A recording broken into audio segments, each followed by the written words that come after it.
At a quiet family dinner in Franklin, everything snapped. One moment, I was passing the mashed potatoes. The next, my parents looked straight at me and said, "Nobody needs your money or you." The room didn't breathe.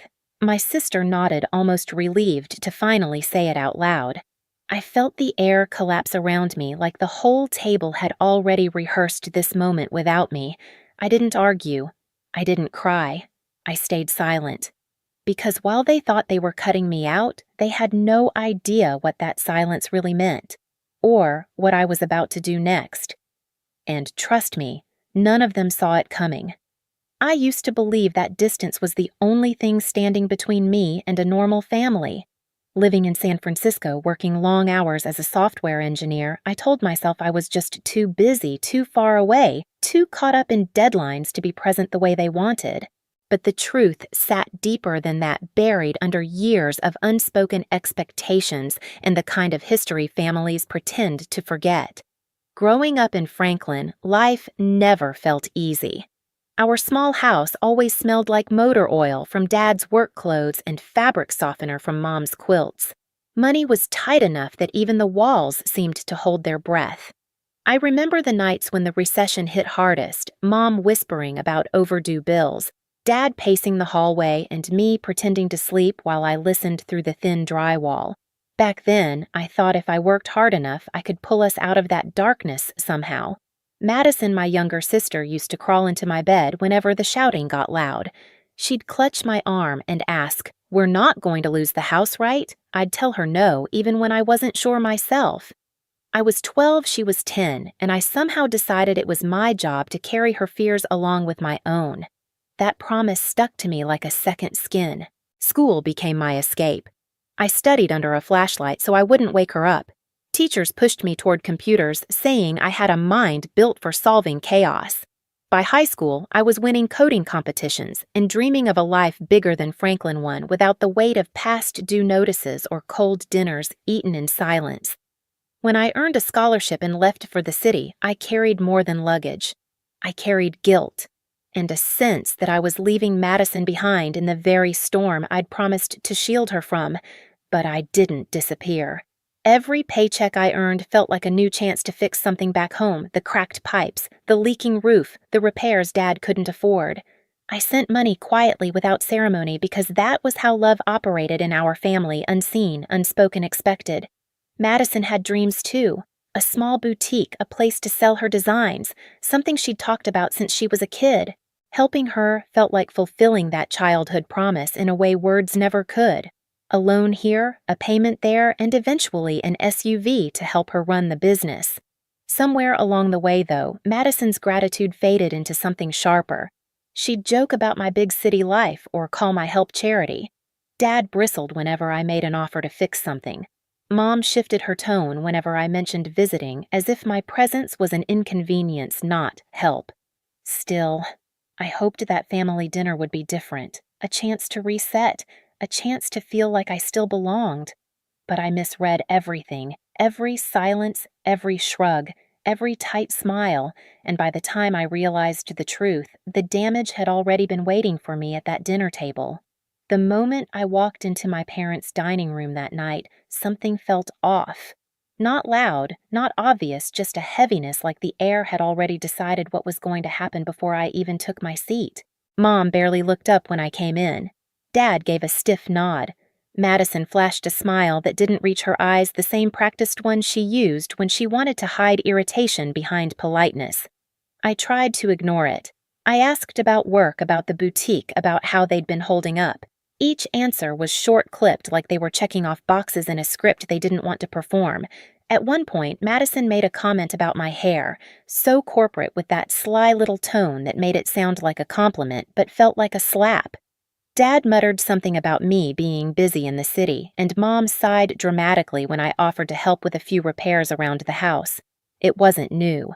These little stings had been simmering for years, but tonight they were sharper, more deliberate, and I couldn't shake the feeling that they'd been rehearsing something without me.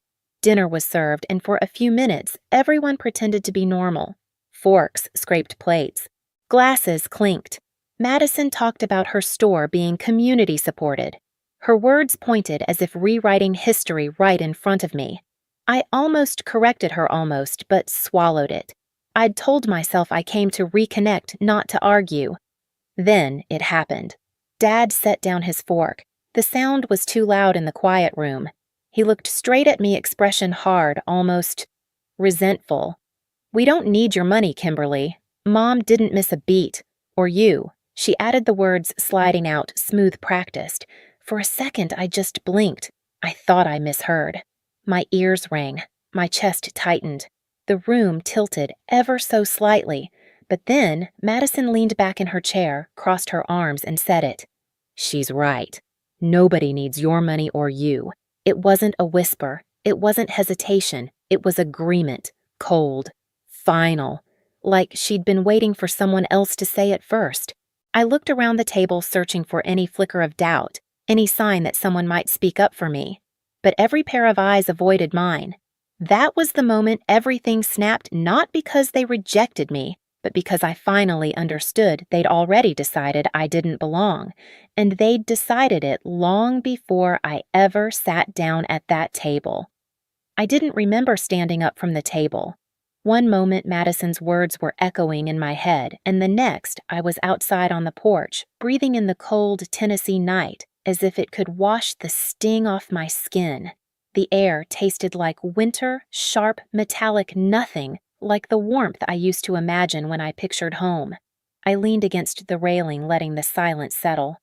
I stayed silent, not because I agreed with them, but because if I opened my mouth, I wasn't sure whether I would scream or break.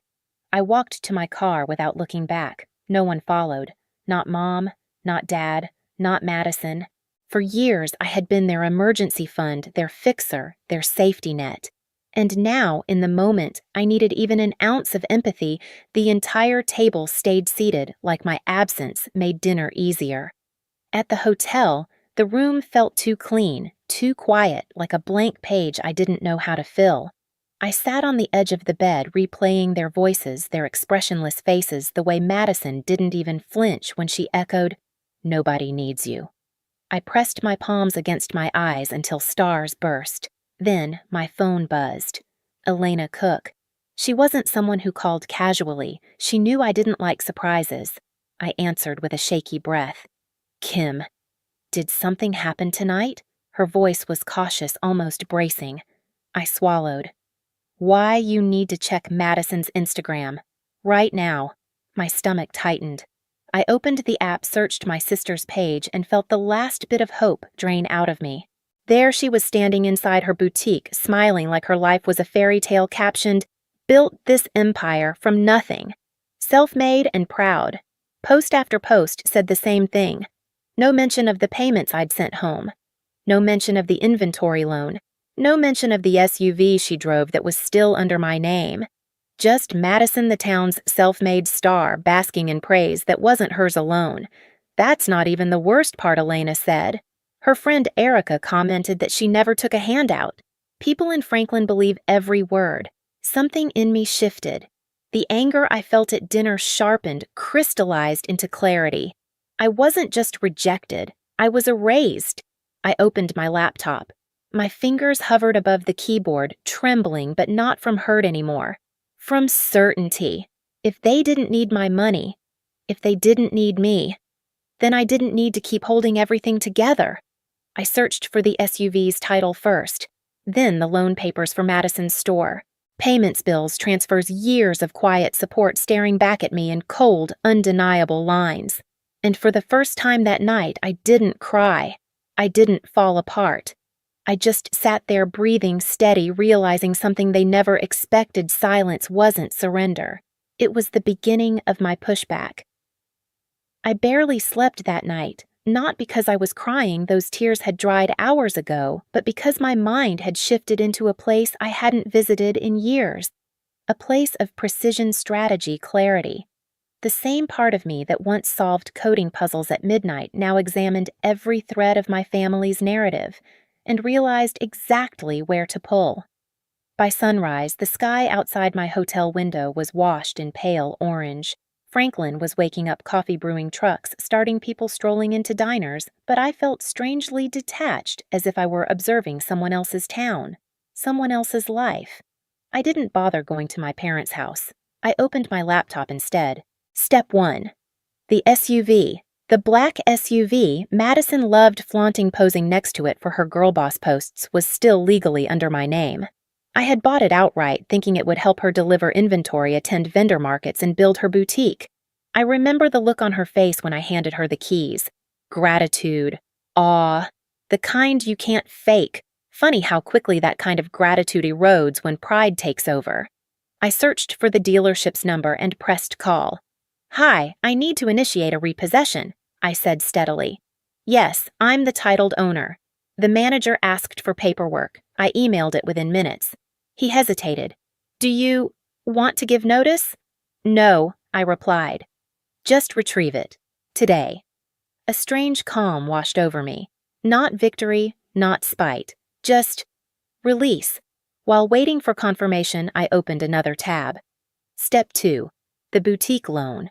Thread and willow. Madison's self-made empire only existed because years ago she'd called me sobbing terrified she'd never achieve her dream without help. And I, in all my guilt-bound devotion, had co-signed a loan big enough to break her if anything ever went wrong. It was time to let it go wrong. I drafted an email to the bank. I will no longer be making payments on the shared loan. Please redirect all notices to the primary borrower. I hovered over send for less than a second. Click. Consequences weren't cruelty. They were clarity. Not even 30 minutes later, the dealership called back. "We've picked up the vehicle." Just like that. One piece of Madison's facade removed. I didn't smile. Not yet. I closed the laptop and breathed in the stillness of the hotel room. There was a lightness in my chest, unfamiliar, but welcome, like something heavy had finally cracked loose. A knock startled me. It was Elena. She stepped inside and locked the door behind her. "Kim, people are talking," she said quietly. "The SUV got taken from Madison's driveway, and the bank called her about missed payments." I raised an eyebrow. Already she's freaking out, posting cryptic stories, deleting comments. "Let her," I said. Elena sat beside me, studying my face. "Are you okay?" Truly, I thought about it. Really thought about it. "I'm done being her safety net," I said. "If that breaks her facade, she built it too thin." Elena let out a breath that sounded like relief. Good, but the day wasn't done. By late afternoon, chaos bloomed across Franklin like wildfire. A friend texted Elena screenshots from the town's community page. Did Madison lose her SUV?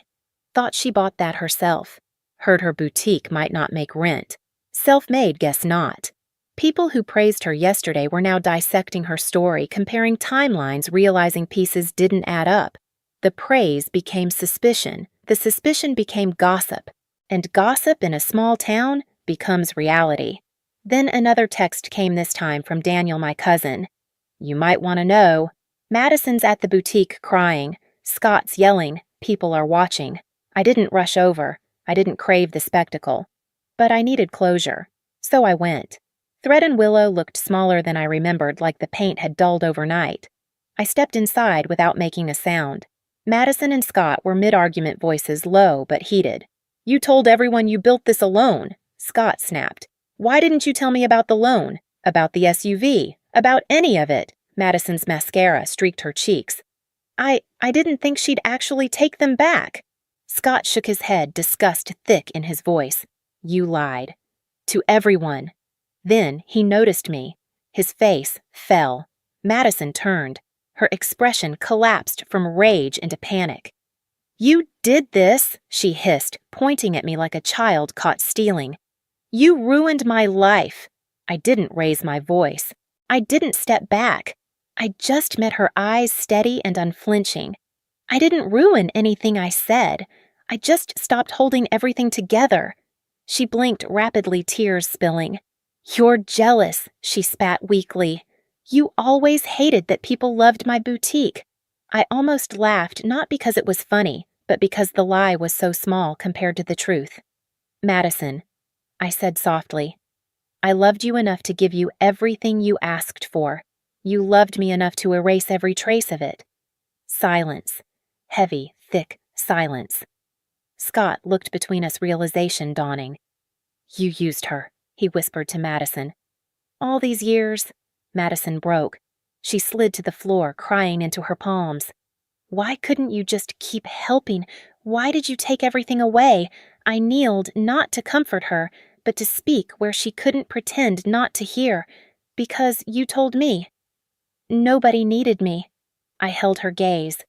"And I finally believed you." Scott stepped aside. He didn't defend her. He didn't blame me. He just watched as I stood up, brushed off my coat, and headed for the door. Before leaving, I said the only truth Madison had earned. Actions have consequences, even the silent ones. Outside, the cold air hit my face. This time, it didn't sting. It freed me. I walked back to my car, each step lighter, each breath deeper. The sun was setting over Franklin warm gold, sliding across rooftops beauty the town didn't deserve, but I finally did. Behind me, Thread and Willow's lights flickered. Ahead of me, the road stretched wide and open, and for the first time in years, I wasn't carrying anyone but myself. Leaving the boutique that day felt like stepping out of someone else's storm. For years, I had carried the weight of their expectations, their silence, their entitlement, believing that if I just worked harder, paid more bills, sent more support, somehow the love would balance out. But as I drove back to my hotel, something inside me settled in a way I hadn't felt since childhood. A quiet truth: I didn't owe anyone the pieces of myself they kept taking. Franklin reacted exactly the way small towns always do. The gossip spread, twisting through coffee shops and parking lots. People who once praised Madison's self-made success now whispered about the loan, the SUV, the collapse of her boutique. Scott moved out temporarily, needing space to understand what was real and what had been built on lies. My parents left 2 voicemails, angry, frantic, but I didn't return the calls. Not out of spite, but out of self-preservation. When I finally boarded my flight back to San Francisco, or didn't look back, the city lights welcomed me home in a way Franklin never had. My apartment felt different, lighter, like the air had been reset. I brewed tea, opened the windows, and let myself breathe. Not as a provider, not as a fixer, just as a woman reclaiming her own life. I realized then that boundaries aren't walls, they're doors, and I finally closed the ones that were draining me. Back in San Francisco, I learned to live without the constant pull of guilt. I focused on work, on the friendships that chose me, and on building a life that wasn't measured by how much I could give. I didn't need revenge to feel whole, just distance, clarity, and the reminder that I'm allowed to choose myself. And if you've ever been the one quietly holding a family together while they pretended not to notice, I hope my story tells you this. Your worth isn't determined by who fails to see it. Tell me where you're watching from, subscribe for more stories like this, and don't forget to ring the bell so you never miss what comes next.